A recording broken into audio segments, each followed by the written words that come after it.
నమస్తే, నా పేరు ప్రశాంతి. ఎన్సీఎన్ న్యూస్ కు స్వాగతం. ముందుగా హెడ్లైన్స్ చూద్దాం. మహిళా సంక్షేమమే ప్రభుత్వ లక్ష్యం. MLA G Srinivas Naidu.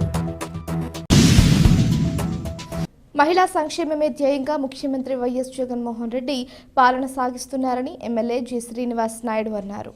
పెరవలి మండలం నడుపల్లిలో కానూరు, ఉసులుమర్రు, నడిపల్లికోట, కానూరు, అగ్రహారం, తీపరు గ్రామాలకు చెందిన డ్వాక్రా మహిళలకు 4వ విడత వైఎస్ఆర్ ఆసరా రుణమాఫీ చెక్కును అందించారు. అనంతరం జరిగిన ఆసరా సంబరాల్లో ఎమ్మెల్యే మాట్లాడుతూ నిడదవోలు నియోజకవర్గంలో డ్వాక్రా సంఘాలు 4,817 ఉంటే వీటిలో 47,812 మంది సభ్యులు ఉన్నారని తెలిపారు. పెరవలి మండల పరిధిలో 1,531 డ్వాక్రా సంఘాలు ఉంటే వీరిలో 15,346 మంది లబ్ధిదారులకు 18.64 కోట్ల నమూనా చెక్కును ఆయన అందజేశారు. వైఎస్ఆర్సీపీతో పాటు అన్ని వర్గాల ప్రజలకు మంచి జరిగిందన్నారు.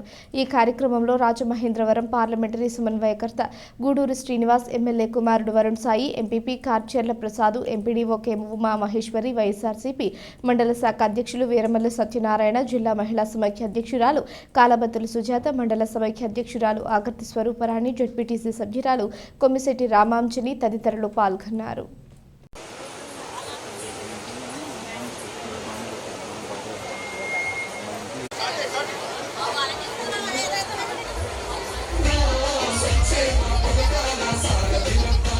స్వాగతం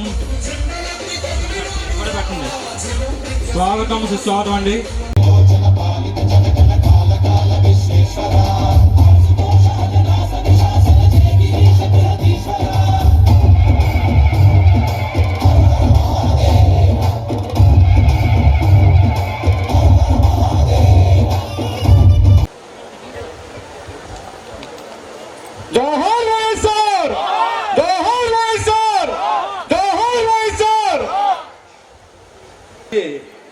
ఒక 2 నిమిషాలు మాట్లాడే.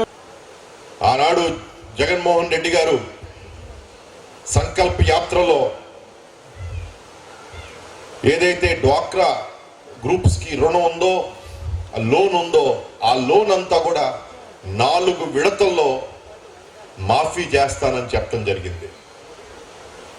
జగన్ గారు ముఖ్యమంత్రి అయ్యే రోజుకి ఎంతైతే గ్రూపుల్లో బాకీ ఉందో ఆ బాకీ అంతా కూడా 4 విడతల్లో నేను తిరిగి చెల్లిస్తాను, మళ్ళీ ఆ గ్రూప్ అకౌంట్లో వేస్తాను, ఆ రుణమాఫీ చేస్తానని చెప్పడం జరిగింది. అందులో భాగంగా ఇప్పటి వరకు మనకి 3 విడతలు ఇవ్వడం జరిగింది. ఈరోజు 4వ విడత మనం మీటింగ్ పెట్టుకుంటం జరిగింది.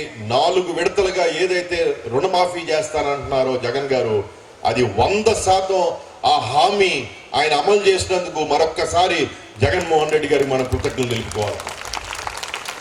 ఎందుకంటే ఇదేమి ఒక మామూలు విషయం కాదు. ప్రతి ఒక్కరూ ఏదో మామూలుగా మాట్లాడవచ్చు. ఏముంది డ్వాక్రా రుణమాఫీ అంటే, ఒక్కొక్క అకౌంట్లో ఒక విడతకి 10,000 వేస్తారోమో, లేకపోతే 5,000 వేస్తారోమో, 15,000 వేస్తారోమో, మొత్తం కలిపి 40,000-50,000 వేలు వస్తామో, లేకపోతే కొంతమందికి 70,000-80,000 లక్ష రూపాయలు కూడా వచ్చిన వాళ్ళు ఉన్నారు. కానీ మొత్తం రాష్ట్ర వ్యాప్తంగా చూసుకుంటే ఇది 26,000 కోట్లమ్మ. 26,000 కోట్ల రూపాయలు జగన్ గారు రుణమాఫీ చేయడం జరుగుతూ ఉంది. 4 విడతలు కలిపి 26,000 అంటే చాలా పెద్ద డబ్బు. మీరు అప్పుడప్పుడు అంటూ ఉంటారు చూడ, మా రోడ్లు ఇంకా బాగుండాలి, ఇంకా చెయ్యాలని. ఈ డబ్బంతా ఉంటే రాష్ట్రంలో అన్ని రోడ్లు కూడా 2 సార్లు వేసుకోవచ్చు అమ్మ. 2 సార్లు మొత్తం కొత్త రోడ్లు వేసుకోవచ్చు. అంత పెద్ద ఎత్తున డబ్బు అమ్మ. ఈ డబ్బంతా కూడా జగన్ గారు మరి డ్వాక్రా అక్క చెల్లెమ్మలకి రుణమాఫీగా 4 విడతల్లో ఇవ్వటం జరుగుతూ ఉంది. ఇప్పటికి 3 విడతలు ఇచ్చేశారు. ఈ రోజు నుండి కూడా 4వ విడత మీ బ్యాంక్ ఖాతాలో నేరుగా వేయటం జరుగుతూ ఉంది. మరి అదేవిధంగా అనేక పథకాలు మనకి ఈరోజు జగన్ గారు అందిస్తూ ఉన్నారు. గుర్తుందా, ఇళ్లలో 65 సంవత్సరాలు వస్తే ఇచ్చేవారమ్మా. జగన్ గారు ముఖ్యమంత్రి అవ్వని వెంటనే దాన్ని 65 నుండి తగ్గించి 60 సంవత్సరాలకు చేశారు. 60 సంవత్సరాలకి చేసి 60 సంవత్సరాలకే వృద్ధాప్య పెన్షన్ ఇవ్వడం జరుగుతూ ఉందమ్మా, ఓల్డ్ ఏజ్ పెన్షన్. దానివల్ల అనేక మంది ఇంకా కూడా లబ్ధి. గ్రామంలో 200 మందికి వస్తూ ఉందమ్మా పెన్షన్, వృద్ధాప్య పెన్షన్. అదేవిధంగా 1000 రూపాయలు ఉండే పెన్షన్ ని 3,000 రూపాయలు చేశారమ్మా జగన్ గారు. మీరు అనుకోవచ్చు చంద్రబాబు నాయుడు ఎప్పుడు ఇచ్చాడమ్మా 2000? జగన్ గారు ఎప్పుడైతే ప్రకటించారో నేను రాగానే 2000 చేస్తాను, 2000 నుంచి క్రమంగా పెంచుకుంటూ 3000 చేస్తానన్నారో, ఆ రోజు ఎలక్షన్ 2019 ఎలక్షన్ ఏప్రిల్లో ఉండగా కేవలం 2 జరిగింది. సిద్ధం మీటింగ్. ఆ మీటింగ్ ఎవరన్నా వినుంటే చెప్పారు. ఆ మీటింగ్ లో జగన్ గారు చాలా స్పష్టంగా ఈ 3000 రూపాయల పెన్షన్ కూడా మళ్ళీ క్రమంగా పెంచుకుంటా వెళ్తానని చెప్పడం జరిగిందమ్మా.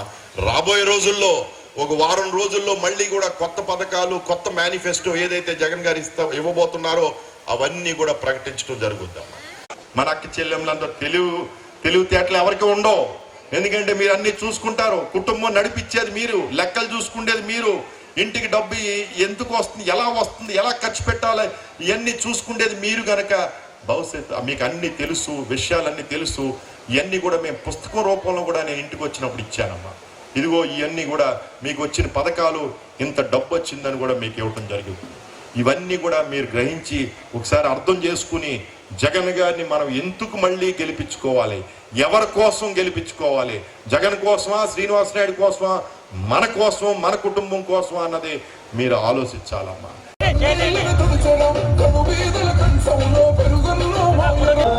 కావాలి కావాలి మళ్ళీ నువ్వన్నా జయము జయము